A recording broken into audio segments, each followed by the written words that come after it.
Men dunyoni nima qildim? O'zing yorug' jahonim, o'zim xoqon, o'zim sulton, sen taxt Sulaymonim. Yolg'izim yagonam deyman, topingan koshonam deyman. O'zing mening ulug'lardan, ulug'imsan vatanim. Sen xo'jamsan Chingizlarga darvozasin ochmagan. Temur Malik orqasidan Sirdaryoga sakragan.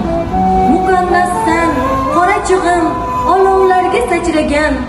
Shiroqlarni yengan cho'pon, cho'lig'imsan vatanim. Kim Qashqarni qildi makon, kim Enasoy tomonda, Jaloliddin Kurdistonda, Boburing Hindistonda, bu qanday yuz qaroliq deb yotarlar zimistonda, tarqab ketgan 96 urug'imsan vatanim.